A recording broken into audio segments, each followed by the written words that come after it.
Bonjour à tous, chers amis bibliothécaires, j'espère que vous allez bien.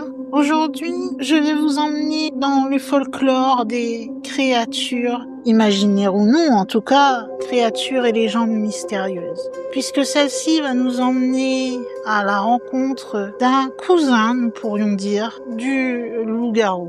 Vous connaissez tous le principe du loup-garou.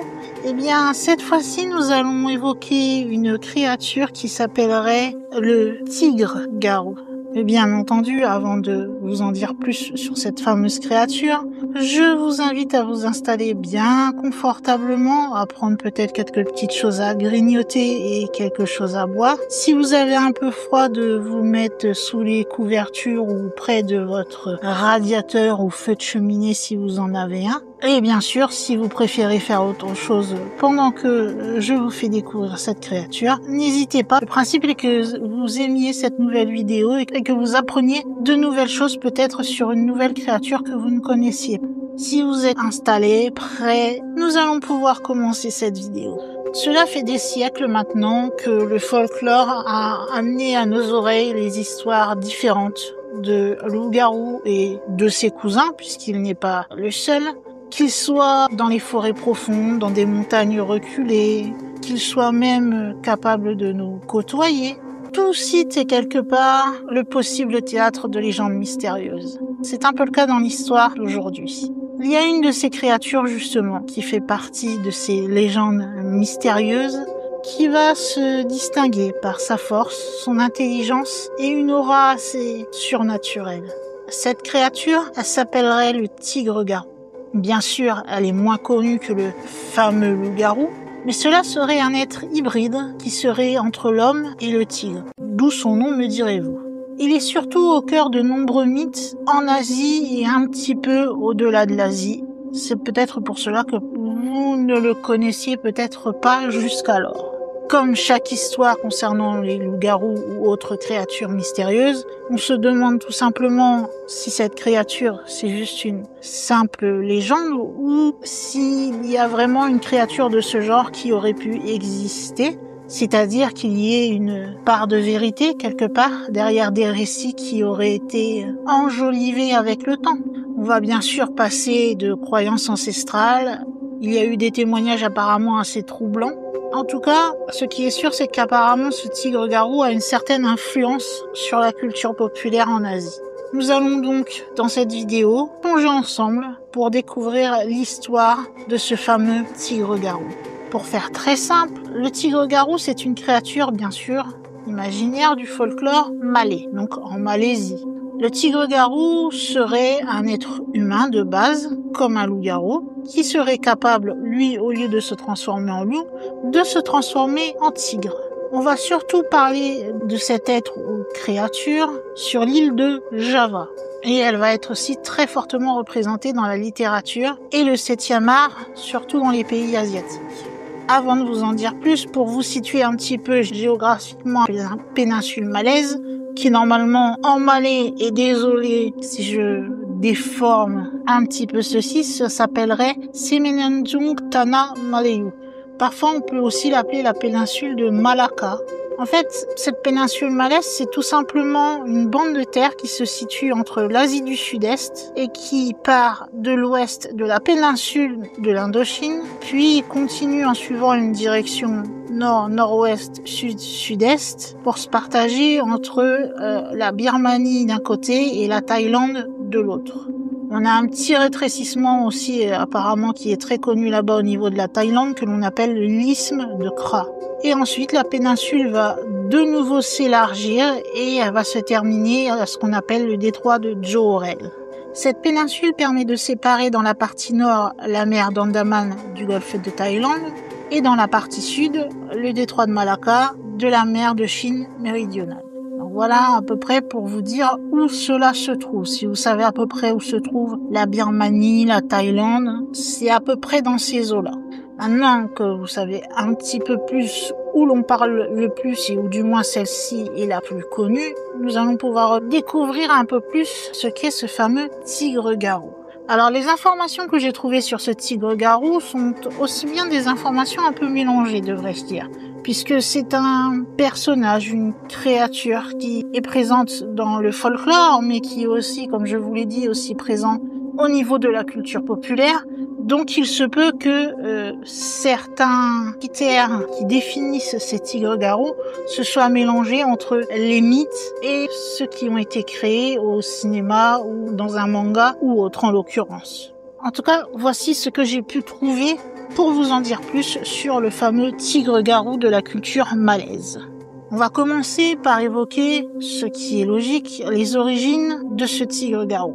Comme vous l'aurez compris, le tigre-garou, c'est la version féline du mythe des loups-garous. Et on trouve en fait des origines assez variées à celle-ci. Comme je vous l'ai dit, c'est surtout en Asie du Sud-Est. Majoritairement, au niveau de l'Asie du Sud-Est, on a surtout des histoires de chamans qui apparemment seraient capables de se transformer en ces fameux tigres pour pouvoir protéger leur village ou au contraire pour aller terroriser les gens. Mais on peut retrouver aussi des origines de ce tigre-garou en Inde, par exemple, où il y a un certain démon que l'on appelle le Rakshasa, qui est souvent bizarrement représenté sous une apparence de tigre, doué d'intelligence et de magie, un petit peu comme le tigre-garou. Et il y aurait aussi en Chine, peut-être, une origine de ce tigre-garou, puisque certains contes en Chine vont parler de guerriers qui seraient possédés par l'âme d'un tigre et qui seraient devenus donc mi-hommes, mi-bêtes lorsqu'ils étaient dans une bataille. En ce qui concerne son apparence, bien sûr, tout ce que je vais vous dire, ce ne sont que des possibilités et selon apparemment quelques témoignages qu'il y aurait eu sur la possible rencontre entre des personnes et ce fameux tigre-garou. Tout d'abord, il aurait une taille assez imposante. On dit qu'il serait plus grand et plus musclé qu'un tigre normal et qu'il aurait une stature anthropomorphe. Il aurait un pelage rayé comme un tigre, ce qui jusque-là est tout à fait normal, qui est généralement orange avec des rayures noirs. Jusque-là, on est bien d'accord. Sauf que quelquefois, celui-ci peut varier vers le blanc ou le noir.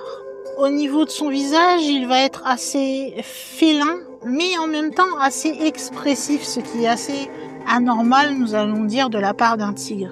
C'est-à-dire que c'est comme un loup-garou qui va se transformer en loup, le tigre-garou va donner l'apparence d'une tête de tigre, sauf qu'il va avoir des expressions faciales qui ne correspondent pas normalement à celles d'un tigre. Il aurait apparemment aussi des yeux perçants et une mâchoire capable même de parler, en plus de rugir de façon assez surnaturelle. Au niveau de ses pattes, il aurait des pattes griffues, mais aussi des mains hybrides. Ses mains ressembleraient à des pattes de tigre, mais avec l'étrangeté d'avoir des doigts plus longs. Et il possède toujours la capacité qu'ont les félins, c'est-à-dire les griffes rétractiles, ce qui lui permettrait apparemment de manipuler des objets. Sachant qu'il est entre mi-homme et mi-tigre, il peut aussi bien avoir une posture bipède que quadrupède. C'est-à-dire que dans n'importe quelle situation, que cela soit pour se battre, chasser ou même interagir, il aura plutôt tendance à adopter une démarche plutôt bipède. Mais pour courir, ce qui serait plus simple pour lui, pour obtenir une plus grande vitesse, ça serait d'adopter une position de quadrupède. Il posséderait également une queue puissante, qui serait donc rayée comme son corps, et celle-ci lui permettrait de garder son équilibre, mais aussi il peut s'en servir d'arme pendant un combat. Petite chose surnaturelle le concernant, on dit de lui qu'il aurait une aura bestiale. En sa présence, on se sentirait intimidé avec ses muscles saillants, sa fourrure totalement hérissée et des yeux qui luisent dans l'obscurité. Après, bien sûr, il y a deux formes, fatalement, dans le tigre-garou, comme c'est le cas du loup-garou, c'est-à-dire que vous avez la forme humaine et la forme bestiale. Pour faire simple, dans sa forme humaine, la plupart du temps, il va ressembler à un être humain banal, sauf qu'il aura des yeux perçants, des griffes rétractables et des réflexes assez surhumains. Lorsqu'il sera sous sa forme bestiale, là il ressemblera de manière générale à un énorme tigre, cependant il gardera une intelligence humaine et des pouvoirs surnaturels. Après, tout comme le loup-garou, il y a des raisons qui amènent à la transformation de ces hommes en tigre-garou. Alors apparemment, comme le loup-garou, la lune aurait une influence sur ces transformations. Il y aurait également un état émotionnel extrême, comme la colère, la peur par exemple, qui pourrait amener la transformation d'un homme en tigre-garou. Et il y a une troisième possibilité qui est, comme c'est déjà arrivé aussi pour certaines histoires de loup-garou, que ce soit un rituel qui était fait contre une personne en particulier, ou même une malédiction qui aurait été carrément lancée contre cette personne pour qu'elle devienne un tigre-garou. Au niveau de ses pouvoirs et de ses capacités, comme je vous l'ai dit, celui-ci a des capacités assez surhumaines, surnaturelles même. Celles-ci vont surtout se résumer à une force et une vitesse donc totalement surhumaines. Il va avoir un sens aiguisé dû à son côté félin, donc il peut voir la nuit. Son ouïe et son odorat sont surdéveloppés. Il va aussi avoir ce qu'on appelle une régénération rapide, c'est-à-dire que lorsqu'il va être blessé, ses blessures vont très vite se refermer d'elles-mêmes. Il a une capacité aussi anormale de camouflage. Il peut très bien se fondre, que ce soit dans l'ombre ou dans les feuillages, sans que vous ne le remarquiez. Et du fait qu'il soit humain, il a aussi donc cette aptitude d'avoir une intelligence humaine dans le corps d'un tigre, et il peut donc facilement comprendre et manipuler les autres. Après, on dit que certains tigres-garous, en plus de ces pouvoirs assez exceptionnels, posséderaient eux des pouvoirs mystiques. Apparemment, certains seraient capables de maîtriser le feu. Certains auraient la capacité de pouvoir parler normalement, même en étant sous forme animale. Et d'autres seraient même capables d'avoir des griffes qui pourraient déchirer les âmes des gens. En ce qui concerne le mode de vie du tigre-garou, lorsqu'il est un homme, celui-ci mangerait peu. Et il ne pourrait pas devenir riche apparemment, mais aurait la capacité de vivre très longtemps. Et ça, c'est une façon encore générale de voir les choses, puisque son mode de vie va aussi dépendre de l'univers dans lequel il est, de l'endroit dans lequel il est. On peut avoir une version un peu plus détaillée concernant son mode de vie de façon générale. Si on va un peu plus dans les détails, au niveau de son habitat, on peut trouver le tigre-garou, surtout dans des régions reculées et sauvages, comme par exemple des forêts denses ou des jungles profondes, puisque ce sont des endroits où il pourrait se camoufler assez facilement et où il peut chasser également. On peut aussi le trouver dans des montagnes assez brumeuses, bien évidemment, pour là encore se cacher, et on pense aussi pouvoir le trouver dans ces montagnes, puisque généralement son mythe va être lié à des temples anciens ou même à des esprits. Mais on pourrait aussi le trouver dans des ruines oubliées, car apparemment certains tigres-garous seraient capables d'hanter des lieux maudits ou même de veiller sur des sanctuaires totalement interdits. Quoi qu'il en soit, en tout cas, on peut remarquer que le territoire qu'il peut occuper et donc son habitat au final, ou possibilité d'habitat du moins, reste très vaste, ce qui fait qu'il peut s'étendre sur plusieurs dizaines de kilomètres. Et généralement, on peut penser qu'un tigre-garou est dans les parages si, lors d'une balade dans la forêt par exemple, vous remarquez des traces de griffures assez anormales, on va dire disproportionnées par rapport à celles d'un félin normal sur les arbres. Et tout comme ses homologues tigres lambda, il aurait tendance à laisser des odeurs, des phéromones qui laissent des odeurs assez puissantes pour prévenir les individus de sa présence dans les parages. Maintenant que nous savons où il peut habiter, vous devez vous demander ce que mange notre tigre-garou. Comment chasse-t-il ? Alors bien sûr, vous vous doutez que même s'il est mi-homme, il reste mi-tigre, donc il est plutôt carnivore. Mais il va surtout, rassurez-vous, se nourrir principalement de gros gibier, c'est-à-dire tout ce qui est cerf, buffle ou autres même créatures mythiques qui pourraient se balader dans les mêmes endroits que lui. En ce qui concerne la chasse, il est plutôt quelqu'un qui va chasser comme un félin, c'est-à-dire en embuscade. Il va profiter du fait de pouvoir se camoufler assez facilement et de courir assez vite pour attaquer rapidement ses proies. Lorsque celui-ci est sous forme humaine, il continue de chasser et il est plutôt un chasseur solitaire. Certains vont le décrire même comme un guerrier ou même un ermite tellement il aime bien être seul. Ça, c'est pour la majorité des tigres-garous. Malheureusement, là où c'est un peu plus flippant, c'est que certains de ces tigres-garous ont été maudits. Du moins, c'est comme ça qu'on les qualifie, puisque Apparemment, une fois qu'ils auraient goûté à la chair humaine, ils auraient développé un goût particulier pour celle-ci. Ce qui fait que vous imaginez déjà le fait de savoir qu'il y a possiblement un tigre-garou qui existe, le fait de savoir que certains peuvent développer ce goût pour la chair humaine. Vous imaginez facilement toutes les légendes qui peuvent être facilement créées le concernant. Ils ne sont qu'un faible pourcentage des tigres-garous. Et comme je vous l'ai dit, c'est pour ça qu'on les qualifie de maudits, parce que ce n'est pas dans la nature d'un tigre-garou de manger les humains. Comme vous l'aurez compris, quand je vous ai expliqué sous sa forme humaine qui était plutôt chasseur solitaire, eh bien cela va se refléter également au niveau de son comportement en société. C'est-à-dire que généralement, il va être très seul, préférer vivre seul.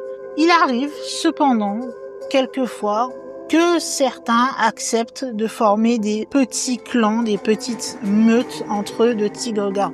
Il sait quand il peut se transformer, comme je vous l'ai dit, cela peut être lié au cycle de la lune. Donc il fait très attention au niveau des pleines lunes pour essayer quelque part d'avoir un contrôle total sur cette quelque part malédiction qui l'affecte et qu'il n'a pas vraiment demandé. Il essaie vraiment de contrôler ce cycle lunaire pour au mieux pouvoir être dans la jungle, etc. Et en effet ne se nourrir que d'animaux pour ne pas attaquer l'humain. Et quelquefois certains même s'enferment pour éviter d'attaquer tout court. Et même si comme ça le mot de tigre-garou peut faire sourire, ce n'est pas pour ça qu'il va être naïf, imprudent, vu qu'il ne faut pas oublier que il est ni humain et ni tigre, donc il possède toujours une conscience humaine. Donc il peut très bien encore poser des pièges, tromper ses proies, les intimider, faire tout ce qu'un être humain est capable de faire.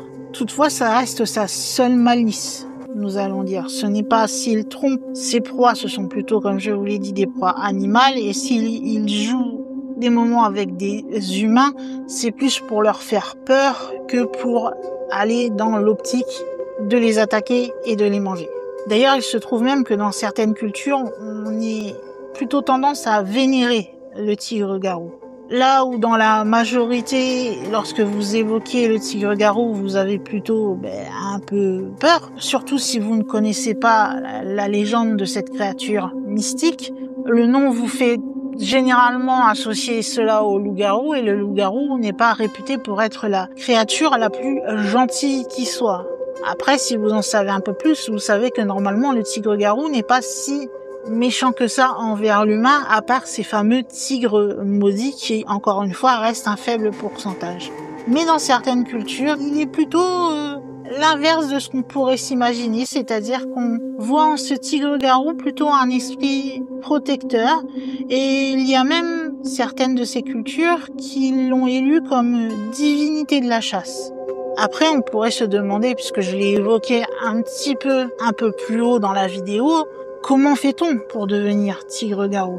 Comme je vous ai dit, on peut avoir malheureusement quelqu'un qui nous a lancé une malédiction ou fait un rituel contre nous, qui a fait que malheureusement pendant toute notre vie, nous allons être tigre-garou et nous ne pouvons rien faire à cela.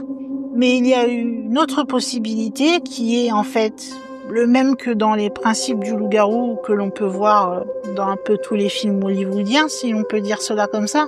C'est-à-dire que pour devenir tigre-garou, soit vos deux parents sont des tigres-garous et vous naissez directement tigre-garou, ou soit comme le loup-garou, il faut être mordu par celui-ci pour qu'il vous injecte les mauvaises toxines du tigre-garou et cela va vous transformer. Mais ce qui vraiment le différencie du loup-garou et qui est quelque part plus terrifiant en quelque sorte, puisque lorsque un loup-garou devient loup-garou, c'est vraiment tout l'aspect animal qui prend le dessus et donc il n'y a plus d'humanité réelle dans la personne. Là, ce qui pour moi est un peu plus flippant dans ce cas du tigre-garou, c'est que même s'il se transforme et qu'il est sous forme de tigre, il serait capable de vous parler, de vous faire comprendre des choses, même par grognement ou rugissement, que vous seriez capable de comprendre.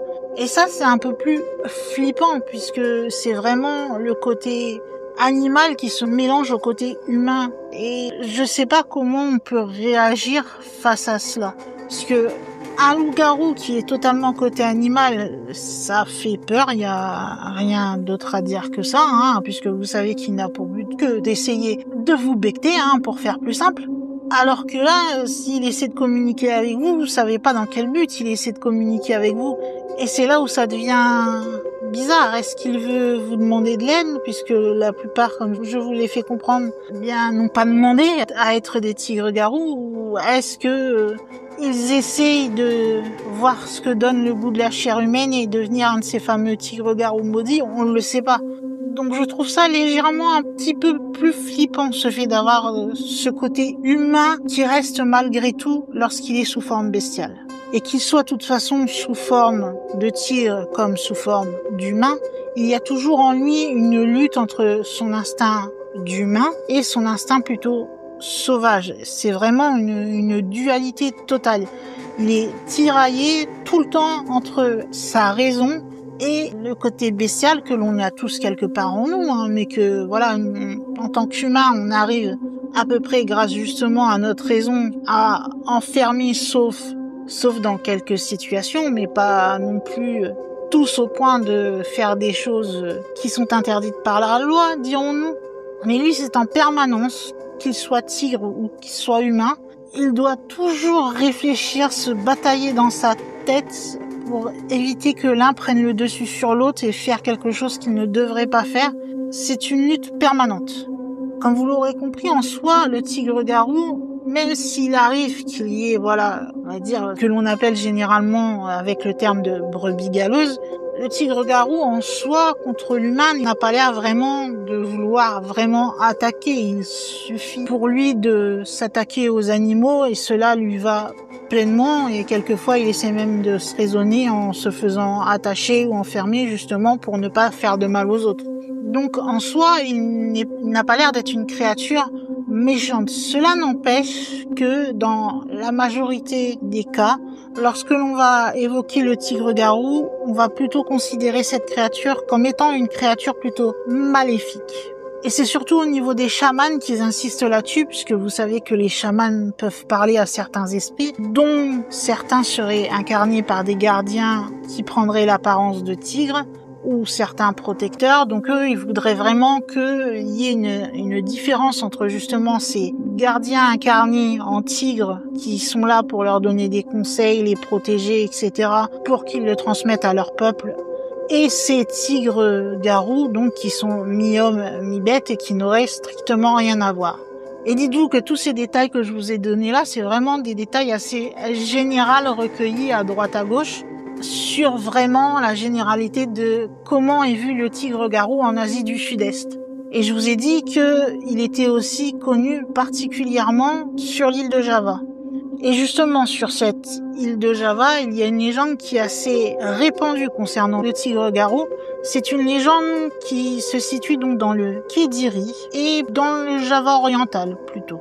Là-bas, on dit que le tigre-garou serait souvent considéré comme la réincarnation d'un aristocrate qui serait décédé en exil dans la forêt de Lodoyo. Il subirait donc, lors de cet exil, sa transformation en tigre, et elle serait l'issue d'un savoir qui se transmettrait de génération en génération. Et tout cela avec des mantras. Selon la légende, le premier tigre-garou, c'était un homme qui avait vécu dans la forêt de Lodoyo à l'époque où c'était le roi Jojoboyo qui dirigeait l'île de Java. Un jour, il y a eu un fait divers qui est survenu à propos d'un macan et très vite, la rumeur d'une possible présence d'un tigre-garou va se répandre sur l'île de Java à la fin du XXe siècle à peu près.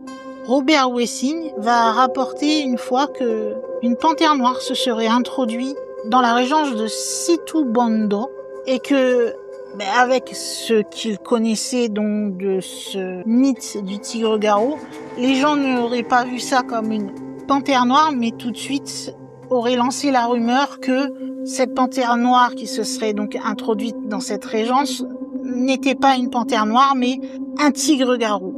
Et vous vous doutez que les rumeurs vont très vite pour se colporter. Et le régent, malheureusement, qui dirigeait donc la régence de Situbondo, a dû faire tuer cette panthère noire et la faire empailler pour pouvoir prouver à tout le monde que non, ce n'était pas un tigre-garou, mais bien tout simplement une panthère noire qui malheureusement a eu la mauvaise idée de venir traîner là où elle n'aurait pas dû, puisque malheureusement pour elle, cela a entraîné sa mort. Mais vous voyez quand même que sur l'île de Java, ce mythe du tigre-garou est très fort, puisque une simple panthère noire tout de suite va faire amener une rumeur mais totalement fausse, alors que des gens ont vu ce que c'était.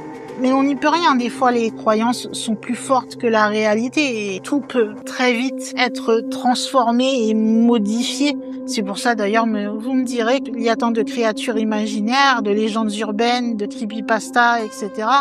ou même de SCP par exemple. C'est que l'imagination crée des choses à partir de choses qui ont peut-être vraiment existé quelquefois, hein, je ne dis pas le contraire.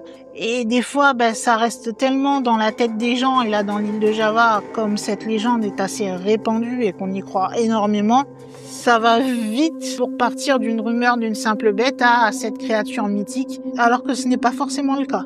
Après, si on se penche un peu plus sur la culture pop, comme je vous le disais, elle est très répandue au niveau asiatique dans la culture populaire. Je me devais d'évoquer avec vous les endroits où vous pouviez trouver des références à ce fameux tigre-garou. Eh bien, sachez que, comme je vous l'évoquais au tout début de la vidéo, vous pouvez trouver ce fameux tigre-garou, ou du moins des références ou des personnages ressemblant à l'histoire du tigre-garou dans les mangas, par exemple, ou même dans la littérature, tout simplement. Par exemple, vous avez Les Métamorphoses de Serge Broussolo, qui est une série de romans où vous avez certaines créatures qui ont la même particularité que notre tigre-garou, c'est-à-dire celle de se transformer en tigre. Vous avez Toriko, où le personnage de Zebra a un design et des pouvoirs qui rappellent pas mal ceux du tigre-garou. Et dans un manga assez connu, vous avez le manga Bleach, où le personnage de Komamura Sachin est inspiré d'un loup, mais apparemment il aurait une apparence qui pourrait évoquer un tigre-garou massif en armure. Vous pouvez également aussi retrouver des références du tigre-garou au niveau des jeux vidéo. Un jeu très connu, Donjons et Dragons, eh bien vous pouvez retrouver ces créatures que je vous disais qui sont un peu plus connues en Inde comme des démons, les Rakshasa, qui vont avoir des traits de tigre et une capacité à se métamorphoser. Vous avez aussi dans The Elder Scrolls, dans Skyrim, où les Khajiits, qui sont une race féline humanoïde, eh bien, possèdent une sous-espèce qui serait un peu plus bestiale et qui pourrait s'apparenter au tigre-garou. Et finalement, en restant dans les jeux vidéo, vous avez Monster Hunter, où le Rajang et le Zinogre, qui ont des comportements et un design rappelant beaucoup celui du tigre-garou, plutôt puissant et bestial. Mais ce n'est pas tout. Quand je vous dis qu'il est présent dans la culture populaire, ce n'est pas que dans les jeux vidéo et les mangas, ce qui est, quand on pense à l'Asie, ce qui est le plus typique, nous allons dire. Il est aussi possible de retrouver des références de celui-ci dans des films ou des séries. Par exemple, Wild Tiger, dans certains films asiatiques. Vous avez quelques films d'horreur qui sont basés justement sur ce folklore de la Malaisie ou bien folklore thaïlandais et qui vont mettre en scène des hommes tigres, ce qu'on appelle donc des Wild Tigers en Thaïlande. Après, en film à proprement parler, vous avez Bungo Stray Dogs, où le personnage d'Atsushi Nakajima va se transformer en tigre blanc géant lors de ses combats. Après, en série, dont certains vous avez peut-être connus, vous avez Super Sentai et Power Rangers, où il y a plusieurs rangers qui ont la force de tigre-garou, comme par exemple le ranger blanc dans Mighty Morphin Power Rangers, qui, lorsqu'il se transforme, devient un tigre blanc. Et il y aurait aussi un film un peu moins connu, bien sûr, qui serait un film d'horreur indien du nom de Junoon, où l'antagoniste serait un tigre-garou. Et enfin, pour terminer dans cette culture populaire, eh bien, sachez que au-delà de l'Asie, apparemment, ce tigre-garou a montré sa petite patoune, puisque dans Marvel, il y a un personnage de tigre qui est une femme garou féline dotée d'un physique qui serait assez proche du tigre-garou. Et finalement aussi, vous avez si ce n'est pas chez Marvel, partons chez DC Comics, puisque vous avez un super vilain qui s'appellerait Bronze Tiger, qui est un combattant féroce, qui pourrait revêtir les traits de tigre-garou dans certaines de ses versions. Qu'est-ce que nous pouvons dire maintenant en conclusion et pour faire simple sur ce fameux tigre-garou maintenant que nous en savons plus sur lui? Eh bien, tout ce que l'on sait déjà, c'est qu'il est beaucoup plus rare que le loup-garou et qu'on en entend beaucoup moins parler. Qu'il existe sous différentes formes, que ce soit en Asie, surtout Asie du Sud-Est, donc l'île de Java, Birmanie, Thaïlande, etc. Donc c'est vraiment, comme je vous l'ai dit, une créature inspirée du folklore plutôt asiatique et même quelque peu indien, puisque, comme je vous l'ai dit il y a quelques minutes, il y a un film d'horreur basé justement sur ce tigre-garou. Quand on y regarde de plus près, au final, le tigre-garou, c'est une créature assez fascinante, même si quelque peu flippante, puisqu'elle mélange la force sauvage du tigre, mais en même temps l'intelligence humaine. L'un va toujours avec l'autre. Encore une fois, contrairement au loup-garou, où les deux sont bien distincts. Par contre, ce qui le rapproche du loup-garou, c'est que généralement, ceux qui subissent le fait que ça soit d'être loup-garou ou, en ce qui nous concerne, un tigre-garou, ce sont généralement plutôt des sorts qui sont subis, donc on les considère plutôt comme des créatures ou des héros maudits. Certains, comme je vous l'ai dit, dans certaines cultures, le considèrent même comme un protecteur. Après, ça n'empêche pas, dû au fait que l'on évoque que certains pourraient goûter à la chair humaine, de le voir aussi également comme une bête sanguinaire. Mais cela, c'est un peu, vous me direz, comme toute créature dont on peut parler quand il y a différents endroits, différents folklores. Selon les histoires qui vont être racontées, les choses peuvent changer et dire du bien d'un côté comme du mal de l'autre. C'est comme ça. Les mythes, les folklores font que des fois ils se contredisent entre eux. Cela n'empêche, comme vous l'aurez vu, que même si on le connaît moins que le loup-garou, c'est quand même une créature assez intéressante à connaître du fait de sa richesse culturelle qu'elle a apportée, puisque comme vous avez vu, elle est quand même, pour une créature si peu connue, on fait référence pas mal à elle au niveau de la culture, et c'est aussi le symbole de la puissance. Et de la plupart du temps, quand on connaît vraiment ce qu'est le tigre-garou, une puissance pas vraiment dangereuse ou diabolique ou quoi que ce soit, puisque, encore une fois, il n'y a qu'un très faible pourcentage qui vont se nourrir de chair humaine. Les autres comprennent leurs conditions et s'arrangent avec celles-ci pour n'attaquer que des animaux ou pour surveiller les phases du cycle lunaire et trouver à se faire enfermer avec ce qu'il faut pour manger, etc. et ne faire de mal à personne et ne pas avoir à céder à goûter à cette fameuse chair humaine. Est-ce qu'on peut dire, après tout ce que l'on sait maintenant, si ce tigre-garou existe ou n'existe pas? Ou du moins, s'il est parti d'un animal qui a vraiment existé et qui a été, avec l'imaginaire, transformé au fil du temps, bien quelque part non. Même encore aujourd'hui, le tigre-garou, c'est vraiment un mélange de mythe et de réalité. Comme la plupart, me direz-vous, des créatures, qu'elles soient mystiques, fantastiques, je sais pas quel autre terme vous pouvez utiliser pour les appeler, mais il se peut, oui, en effet, que la plupart de toutes ces créatures soient toujours des mélanges entre quelque chose de réel qui, au fil du temps, eh bien, s'est transformé pour devenir un mythe qui nous semble quasiment impossible aujourd'hui, mais qui sait?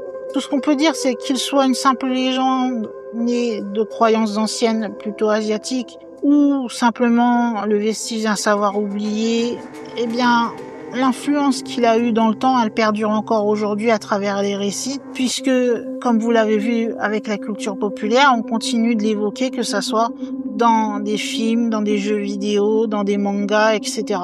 C'est vraiment ce qui reste de lui, en tout cas à l'heure actuelle, c'est plutôt son symbole de puissance et de mystère à la fois. C'est quelque part comme le loup-garou, et peut-être même plus encore ce tigre-garou.